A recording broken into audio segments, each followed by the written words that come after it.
এই দুইটা জিনিস ঘটে যাওয়ার ফলে ইরান একটা পরাশক্তির ভাবমূর্তিতে সারা বিশ্বে আবির্ভূত হবে। সম্ভবত শুক্র কি শনিবারে একটা ঘোষণা আমেরিকা থেকে আসতে পারে, আর আমরা ইরানের সাথে যুদ্ধ করব না। ইসরায়েল করবে সবচেয়ে বড় সমস্যা, ইসরায়েল তখন একা হয়ে যাবে, কারণ আমেরিকাকে তো আর তখন খুব কাউন্ট করবে না, ইরানও করবে না, রাশিয়াও করবে না, চায়নাও করবে না। অর্থনৈতিক বিবেচনায় আমার মনে হয় যে আমেরিকা হয়তো আর বড় জোর 2 সপ্তাহ বা 3 সপ্তাহ, একের বেশি হলে 3 সপ্তাহ যুদ্ধটা চালাতে পারবে। এখন প্রশ্ন হলো কি, $200 বিলিয়ন চেয়েছে ট্রাম্প গভর্নমেন্ট। এই টাকাটা চেয়েছে, এটা আমার মাথায় আসছে না। যদি এই টাকাটা যুদ্ধে খরচ করে এই $200 বিলিয়ন, তাহলে আমেরিকার ভূখণ্ডে অর্থনৈতিক মন্দা দেখা দিবে, যেটাকে আমরা ডিপ্রেশন। সুতরাং আপনি আমেরিকান লোকরা খুব জীবনবাদী, তারা কিন্তু তাদের যে লাইফ স্ট্যান্ডার্ড নষ্ট করবে না যুদ্ধের জন্য। তো সুতরাং এই জন্যই ট্রাম্প যত তাড়াহুড়া করে চেষ্টা করছেন এই যুদ্ধটা একটা কনক্লুশনে আনার। কিন্তু যুদ্ধটা কনক্লুশনে আসবে না ততক্ষণে ট্রাম্প যেটা চাচ্ছে যে ইরান আগে বলুক যে যুদ্ধ শেষ বা আমরা সিজফায়ার ঘোষণা করলাম, এবং এইটার জন্যই কিন্তু ট্রাম্প এখন ওয়েট করছে। কিন্তু আসলে ইরান সেটা করবে না, ইরান অত্যন্ত কৌশলগত অবস্থানে আছে। মানে এখন ইরান মনস্তাত্ত্বিক চাচ্ছে যুদ্ধ যে চলছে আমেরিকা অ্যাকচুয়ালি। চলে যাক, হুম। ইরান চাচ্ছে আমেরিকা চলে যাক, আমেরিকা যে আমরা ওয়াক ওভার দিলাম, এই ওয়াক হুম। ওভার। এখন সবচেয়ে বড় কথা, ডোনাল্ড ট্রাম্প এই জায়গাটাতে একটু কেমন যেন হবে, তার সারা পৃথিবীতে তার যে ইমেজ, তার ব্যক্তি ইমেজ বলেন, আমেরিকার ইমেজ বলেন, ভাবমূর্তি, সবটাই এখানে জড়িত। সেই জন্যই আসলে চালিয়ে যাওয়া। ইতিমধ্যে আমেরিকার যারা এক্সপার্ট, মানে যুদ্ধ বিষয়ে এক্সপার্ট যারা, তারাও কিন্তু বুঝতে পেরেছেন, এবং আন্তর্জাতিক সম্পর্কের উপরে যাদের স্বচ্ছ ধারণা তারাও বুঝতে পেরেছেন, যারা ওয়ার স্ট্র্যাটেজিস্ট তারাও বুঝতে পেরেছেন যে এই যুদ্ধে আমেরিকার আর জেতা সম্ভব না। এবং সবচেয়ে বড় কথা, আপনি দেখেন জো ক্যান্টের রেজিগনেশন একটা বিরাট ব্যাপার, এবং তুলসী গাবার্ড বোধহয় খুব তাড়াতাড়ি রেজিগনেশন দেওয়ার কথা শুনছি।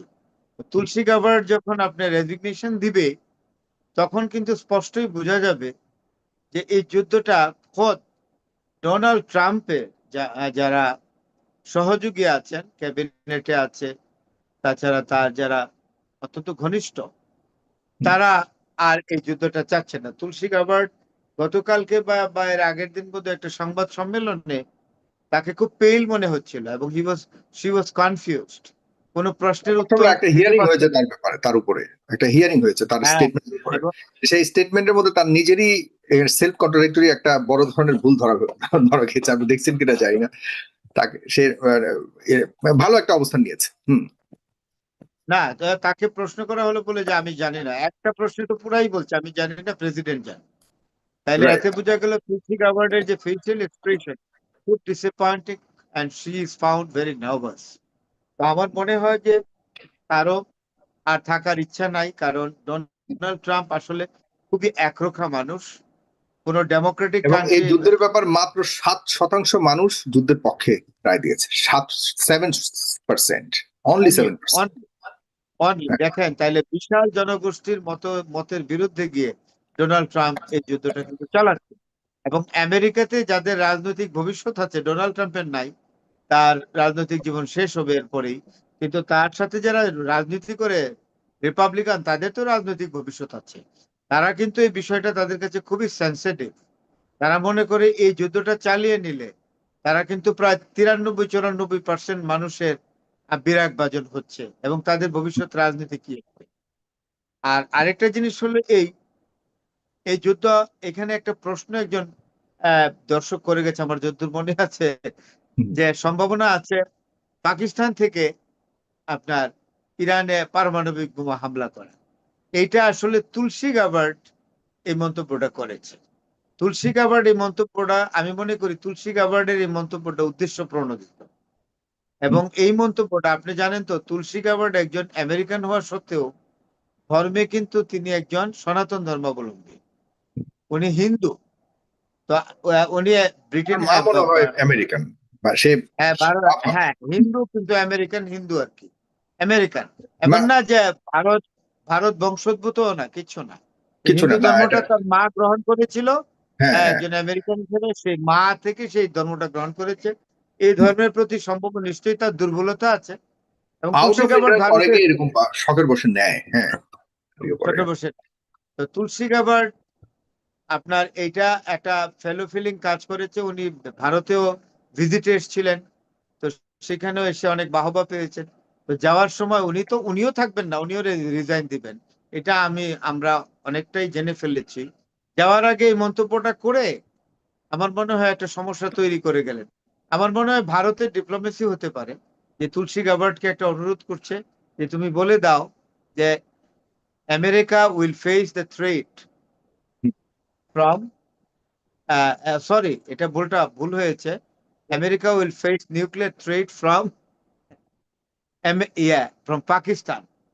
হুম, পাকিস্তানকে নিউক্লিয়ার থ্রেট ফেস করতে হবে, সরি আমেরিকাকে নিউক্লিয়ার থ্রেট ফেস করতে হবে পাকিস্তান থেকে। তো এইটা আমার ঠিক ঠিক তুলসী গাবার্ডের মতো একজন বুদ্ধিমতী, যিনি ইন্টেলিজেন্স চিফ হুম, আমেরিকার, উনি কিভাবে বললেন যে আমেরিকা নিউক্লিয়ার থ্রেট ফেস করবে আপনার পাকিস্তান থেকে? এটা কি হয়? তো এই হুম, ধরনের অনেক জিনিসই এখন আপনার খুব কনফিউশন তৈরি করছে বিভিন্ন ভাবে। তবে সবচেয়ে বড় কথা হলো এখানে আরেকটা স্ট্র্যাটেজিক পয়েন্ট আছে আমি যেটা বলতে চাচ্ছি। সেখানে অনেকে বলে ম্যারিন, যেটা ওই ব্রিগেডিয়ার ভাই বলে গেলেন যে ম্যারিনরাও সুবিধা করতে পারবে না, আমি এটার সাথে একমত। মেরিন সৈন্য ইরাকের সুবিধা করেছে, কিন্তু ইরাকের জিওগ্রাফিক্যাল ফিচার, যেটা ভৌগোলিক বৈশিষ্ট্য, আর আপনার ইরানের ভৌগোলিক বৈশিষ্ট্য এক না তো। এবং ইরানে মেরিন সৈন্য নেমে সুবিধা করতে পারবে, কারণ ইরানের হাতে তো আপনার মিসাইলের শক্তি ইরানের একটুও কমে নাই, বা ইরানের যে স্টক পাইল যেটা আছে, মিসাইলের স্টক পাইলও কমে নাই। তো মেরিন সৈন্য নামলে এদের উপরে তো মিসাইল চার্জ করবে, এবং যারা মেরিন সৈন্য হিসাবে ইরানের ভূখণ্ডে এসে নামতে চাইবে, তারা কিন্তু সাক্ষাৎ মৃত্যুটা হাতে নিয়ে ঢুকতে হবে। তো এইটা আমার মনে হয় করবে না। ইতিমধ্যেই আমেরিকান সৈন্যদের মধ্যেও বিদ্রোহ তৈরি হচ্ছে। আপনি 2-4 জনকে দেখছেন বিদ্রোহ করছে, তাদেরকে পেছন দিক দিয়ে হাত দিয়ে ব্লক অফ করে নিয়ে চলে যাচ্ছে। তাইলে আমেরিকান আর্মিতেও তো একটা রিভোল্ট হচ্ছে। এটা কম্বাইন্ড না হোক, এটা সম্ভব না, কিন্তু পার্সন টু পার্সন করছে, পিকচারটা কিন্তু তাই। তো আরেকটা জিনিস হলো কি, ইরাকের উপর সৈন্য নামানো, যে আমেরিকা যদি মনে করে যে ইরাকের সৈন্য নামাবে, এটা সম্ভব না। কারণ ইরাকের 62% শিয়া আমেরিকা বিরোধী, এবং এই এত জনসংখ্যার বিরোধিতা নিয়ে ইরাকে কখনোই আমেরিকান সৈন্য নেমে ইরাকের স্থলভূমি দিয়ে ইরানের বর্ডার দিয়ে এসে ইরানের ভূখণ্ডে ঢুকবে, আমার মনে হয় না স্ট্র্যাটেজিক্যালি এটা সম্ভব। সুতরাং সবকিছুর মূলেই আমার সবচেয়ে অবাক লাগে যে ডোনাল্ড ট্রাম্পকে এগুলো বুঝে না। আমাদের মতো সাধারণ মানুষও কিন্তু স্ট্র্যাটেজি গুলো আমরা বুঝতে পারছি, যে কে অ্যাডভান্টেজিয়াস পজিশনে আছে যুদ্ধে। অ্যাডভান্টেজিয়াস হুম, পজিশনে আছে ইরান, এটা তো না বোঝার কোনো কারণ নাই। তাইলে এই বিফল যুদ্ধের রত থেকে প্রতিদিন শত শত লোক কেন মারছে? আমেরিকা তো এবং ইসরায়েল তো র্যাকলেসলি বম্বিং করছে আপনার ইয়ার উপরে, তেহরানের উপরে করছে, তারপরে আপনার বেশেদ শহরে করছে, তারপরে আপনার ইস্পাহানে করছে। কেন করছে এগুলো? এই যে ইনোসেন্ট পিপলকে হত্যা করছে, এটা আমেরিকার ভাবমূর্তি সারা হুম, বিশ্বে কিন্তু ম্লান হয়ে যাচ্ছে। আর আরেকটা জিনিস হলো এই, যে ডোনাল্ড ট্রাম্প কি নয়া উপনিবেশবাদ তৈরি করতে চায়? উনি কি এই ব্রিটিশ এবং পর্তুগিজ এবং স্প্যানিশ দের যে কলোনির ইতিহাস পড়ে নাই? তারা তাদের কলোনি থেকে তাদেরকে কিভাবে চলে যেতে হলো পাত্তারি গুটিয়ে, এটা তো উনি জানেন। জানার পরও এই ধরনের যুদ্ধ চালিয়ে যাওয়ার কোনো মানে হয় না। আমি যেটা আশা করছি, বড় জোর 3 সপ্তাহ চালাতে পারবে যুদ্ধটা। তবে ড্রামাটিক্যালি একটা ডিসিশন আসতে পারে, যে হয়তো এই সামনে, আজকে তো গেল মাত্র শনিবার, এই সপ্তাহের শেষে কিংবা আগামী সপ্তাহের প্রথম কোনো দিনে, সম্ভবত শুক্র কি শনিবারে, একটা ঘোষণা আমেরিকা থেকে আসতে পারে যে আমরা বিজয় অর্জন করে ফেলেছি, আর আমরা ইরানের সাথে যুদ্ধ করব না। এই ঘোষণা আসার পরে ইরানের ভূমিকা কি হবে? এই ঘোষণা আসার পরে সারা পৃথিবী ইরানকে বলবে ইরান যুদ্ধে বিজয়ী হয়েছে, এবং হুম। আমিও বলবো, আপনিও বলবেন যে যুদ্ধে ইরান বিজয় অর্জন করেছে। তো এই এটা তো অবস্থায় ইরানের ভাবমূর্তি হবে পরাশক্তির ভাবমূর্তি। হুম, ইরান এর ভাবমূর্তি হবে পরাশক্তির ভাবমূর্তি, এক। 2 নম্বর, ইরানের হাতে যে বোমা আছে, যেটা হুম। অফিসিয়ালি ডিক্লেয়ার করে নাই অ্যাটম বোমা, এটা তখন ইরান অফিসিয়ালি ডিক্লেয়ার করে দিবে যে we have got the nuclear bomb, right? এই দুইটা জিনিস হবে। এই দুইটা জিনিস ঘটে যাওয়ার ফলে ইরান একটা পরাশক্তির ভাবমূর্তিতে সারা বিশ্বে আবির্ভূত হবে, এবং রাশিয়া এটার সুবিধা নেবে। রাশিয়ার সাথে যুক্ত থাকবে আপনার কয়টা, 1 2 3 তিনটা পারমাণবিক, 4টা। রাশিয়া পারমাণবিক শক্তি সম্পন্ন, চীন পারমাণবিক শক্তি সম্পন্ন, এবং নর্থ কোরিয়া অ্যাটম আছে, আপনার ইয়ের অ্যাটম আছে, অ্যাটম বম আছে, নতুন নিউলি, যেটা ইরানের থাকবে। তার মানে কি, রাশিয়া সত্যিকার অর্থেই এই 3টা নিউক্লিয়ার পাওয়ার একত্রিত হবে, অর্থাৎ রাশিয়া কিনে 4টা নিউক্লিয়ার পাওয়ার। তো রাশিয়া যে বলয়টা গঠন করবে, বিশ্ব বলয়, এটা কিন্তু আপনার আমেরিকার বিরুদ্ধে যাচ্ছে। আমেরিকার বিরুদ্ধেই হবে এটা। তার আমেরিকার পক্ষে, ইসরায়েলের পক্ষে হবে না, আমেরিকা এবং ইসরায়েলের পক্ষে হবে। ফলত দাঁড়াবে যেটা, সেটা খুবই ক্লিয়ার, যে আমেরিকার সারা বিশ্বের যে সুপার পাওয়ার ভাবমূর্তি, একক শক্তি, এই ইমেজ আমেরিকার থাকবে না। এবং একক বিশ্ব পরিচালনা যে হচ্ছে, যেটাকে বলে আমরা ইউনিপোলার সিস্টেম, সেটা আর থাকবে না, সেটা যাবে মাল্টিপোলার সিস্টেমে। অর্থাৎ ওই 4টা আণবিক শক্তি সম্পন্ন দেশও কিন্তু তখন আপনার জিওপলিটিক্যাল, গ্লোবাল জিওপলিটিক্সের ডিসিশন মেকার হবে। এটা কিন্তু বুঝতে হবে। সুতরাং পরিষ্কার যে world order, new world order will be created to determine the global geopolitics. ধন্যবাদ। শেষ প্রশ্ন আপনার কাছে, যে এর পরের যে দুনিয়াটা হবে, বিশেষ করে মধ্যপ্রাচ্যে যে পলিসিটা হবে, বিশেষ করে নেইবারিং কান্ট্রিগুলোর সাথে তাদের সম্পর্কটা কেমন হবে? বিশেষ করে এই যে উপসাগরীয় আমাদের যে সৌদি আরব, কাতার, কুয়েত, এসব দেশগুলোতে আমাদের জাতীয়, কি বলবো, সারা বিশ্বের অর্থনীতির চাকা ধরে রাখছে তারা, এবং এরাও তো আমাদের ধর্মেরই ব্রাদারহুড। তাদের সাথে ইরানের সম্পর্ক কেমন হবে? এবং পাকিস্তানের যে বিষয়টা যেটা বলেছেন, পাকিস্তান তো আসলে very much lining to America, তাদের ভূমিকাটা এখানে কি হবে? আর পাশাপাশি সৌদি আরবের সাথে একটা এগ্রিমেন্ট রয়েছে পাকিস্তানের, সেখানে কি হবে? আর সর্বোপরি সর্বোপরি আসলে মুসলিমদের ভবিষ্যৎ শক্তির দিক দিয়ে কোন অবস্থানে যাবে বলে মনে করেন? ছোট্ট করে যে জায়গাটা স্পষ্ট করেন। ভেরি গুড কোয়েশ্চেন, অত্যন্ত সুন্দর প্রশ্ন করেছেন। মধ্যপ্রাচ্যের দেশগুলো আমেরিকার উপর তাদের যে নির্ভরশীলতা, সেটা কমিয়ে আনবে। হুম। এবং আমেরিকান বেসগুলো যে মধ্যপ্রাচ্যে আছে, তা থেকেও আস্তে আস্তে আমেরিকাকে সরে যেতে হবে। কারণ তখন ইরান একটি পরাশক্তি, প্রায় পরাশক্তি। হুম। তো ইরান তাদেরকে বলবে যে তোমরা প্রথমত আমেরিকার উপর থেকে তোমাদের নির্ভরশীলতা কমাও, তোমাদের নিরাপত্তা কাউকে দিতে হবে না। ইরান তখন বলবে, তোমাদের প্রতিশ্রুতি দিচ্ছি যে আমরা আমাদের তরফ থেকে তোমরা কখনোই আক্রান্ত হবে না। এশিয়া সুন্নি দ্বন্দ্ব আসলে আমেরিকান তৈরি, এগুলো ব্রিটিশরা একসময় তৈরি করে গেছে, এখন আমেরিকা করে, এগুলো করবো না। ফলশ্রুতিতে তোমরা আমেরিকার উপর থেকে তোমাদের মানে নির্ভরশীলতা কমাও। America will not give you the security, আমরা তোমাদের নিরাপত্তা দিব। আর তেলের বিষয়, তেল সম্পদ যেটা আমেরিকার, যে মধ্যপ্রাচ্যের উপর তেলের উপর যে একচাটিয়া যে মনোপলি, যে দখলটা আমেরিকার আছে, সেটা আর থাকলো না। আর আরেকটা জিনিস হবে যে এশিয়ার দেশগুলোতে, আপনার এশিয়ার geopolitical situation or geopolitics will be decided by the Asian power like China, Pakistan, India and Iran. এখানে আমেরিকা যে আধিপত্যগুলো বিস্তার করে রাখছে, সেগুলো কমে যাবে।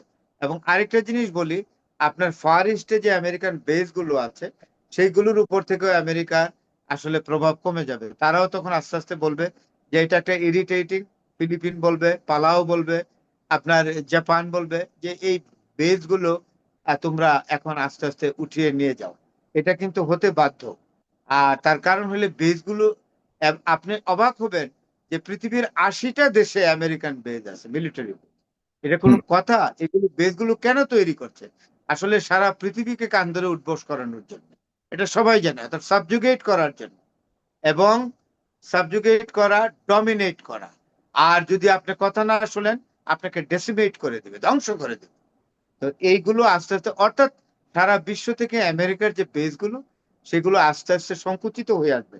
কারণ আমেরিকা তো আগের মতো আর একক পাওয়ার হিসেবে থাকবে না। অর্থাৎ প্রথম বিশ্বযুদ্ধ এবং দ্বিতীয় বিশ্বযুদ্ধের পরে যেমন ব্রিটেন এবং ফ্রান্সের আধিপত্য সারা পৃথিবীতে কমে গিয়েছিল এবং সুপার পাওয়ারের কনসেপশন চেঞ্জ হয়ে গিয়েছিল, আমি মনে করি এই ইরান আমেরিকা যুদ্ধের পরে সুপার পাওয়ার, একদম অ্যাবসলিউট সুপার পাওয়ার কনসেপ্টও চেঞ্জ হয়ে যাবে। তখন ইরানও একটা সুপার পাওয়ার হিসেবে কনসিডার হবে এবং এশিয়ার যে সুপার এতে পাওয়ার করে গুলো উপসাগরীয় যে দেশগুলি রয়েছে, যেগুলি আমাদেরই ধর্মীয় ভ্রাতৃত্বের একটা বড় ধরনের ইয়ে রয়েছে, এদের উপরে ইরানের কোনো ধরনের হস্তক্ষেপ হবে কিনা, বসিং হবে কিনা, ডমিনেটিং হবে কিনা? কোনটা আপনার প্রশ্নটা একটু মানে সরি। উপসাগরীয় যে দেশগুলি রয়েছে, কাতার, কুয়েত, সৌদি আরব, এদের উপরে কি ইরানি কোনো ডমিনেটিং থাকবে কিনা? ডমিনেটিং আমি না, বলছি। ইরান কিন্তু কোনো হেজিমনি দেখায় না কখনো। ইরান হেজিমনি দেখায় যে 5,000 বছর, 2,500, 3,000 বছর আগে হুম, গ্রিকদের সাথে যুদ্ধ করে গ্রিকদেরকে পরাজিত করেছে, তাই না? হুম, হুম, থার্মোপলিসের যুদ্ধের নাম শুনেছেন? হুম, থার্মোপলিসের যুদ্ধে গ্রিকরা হেরে গেছে ইরানের হাতে, পারস্যের হাতে। তাহলে এই হুম, থার্মোপলিসের যুগ আজ থেকে 2,500 থেকে 3,000 বছর আগে। সেই হুম, ওয়ার্ল্ড অর্ডারের তো আর এখন বর্তমান বিশ্ব চলছে না। তো সুতরাং ইরানের মধ্যে ইরানের কোনো হেজিমোনিয়াল সেন্টিমেন্ট নাই। এখন হুম। মধ্যপ্রাচ্যকে ইরান আশ্বস্ত করবে, আর ইরান বাই নেচার এটা করে না। ইরান কি তার ভূখণ্ডের বাইরে গিয়ে কোনো দেশ দখল করেছে? আপনি বলেন। সাদাম হোসেন ইরাক দখল করে কুয়েত দখল করেছিল। ইরান কি কোনোদিন কোনো দেশ দখল করেছে? নো। তো সুতরাং মধ্যপ্রাচ্যের দেশগুলোর যে এই ভয়টা আমি মনে করি যে থাকার কথা না। ইরান কখনো মধ্যপ্রাচ্যের কোনো ভূখণ্ডের উপরই তাদের কোনো দখলদারিত্ব কায়েম করবে না, এটা আমার বিশ্বাস। এবং ইরান সেটা করবে। ইরানের যদি আপনি স্ট্র্যাটেজি ফলো করেন, ইরানের ডিফেন্স স্ট্র্যাটেজি বলেন, ইরানের যে পররাষ্ট্র নীতি বলেন, এগুলো দেখলে এই ইরান শান্তিপ্রিয়। ইরানের একটা কথা হলো এই, আমি শান্তিতে থাকতে চাই, তুমি শান্তিতে থাকো। তুমি আমার ভূখণ্ডের দিকে চোখ চোখ দিয়ে তাকিও না, আমিও তোমার ভূখণ্ডের দিকে তাকাবো না। আমিও তোমাকে তোমার ক্ষতি করব না, তুমিও আমার ক্ষতি করতে এসো না। একটা ওয়ান্ডারফুল ডিপ্লোম্যাটিক জেস্চার ইরান থেকে সবসময় সারা ওয়ার্ল্ডের প্রতি আছে। সুতরাং এই ক্ষেত্রে এই বিবেচনায় মধ্যপ্রাচ্যের কোনো দেশই মানে ইরানের ইরানের টার্গেট জন্য শুধুমাত্র আতঙ্কিত থাকা ইসরায়েল উচিত না। এবং আমেরিকান হেজিমনি, ইরানের টার্গেট আর কিছুই না, বলতে যাচ্ছে। আর না, এবং ইসরায়েল করবে সবচেয়ে বড় সমস্যা, ইসরায়েল তখন একা হয়ে যাবে। কারণ আমেরিকাকে তো আর তখন খুব কাউন্ট করবে না, ইরানও করবে না, রাশিয়াও করবে না, চায়নাও করবে না। তখন ইসরায়েল জি, কাকে সঙ্গ নিয়ে যুদ্ধ করবে? ইসরায়েল তো একটা ক্ষুদ্র রাষ্ট্র। ইসরায়েল এবং আরব বিশ্ব ইসরায়েলের এই আপনার ইসরায়েল থেকে সরে যাবে। ইসরায়েলের যে মৌন সমর্থন দিয়ে যেটা উইথড্র করবে, তখন ইসরায়েল তো হবে আপনার ডেড টাইগার, এটা দিয়ে আর কোনো কাজ হবে। জি। Thank you. আপনাকে অনেক ধন্যবাদ, অনেক গুরুত্বপূর্ণ কথাগুলো বলেছেন।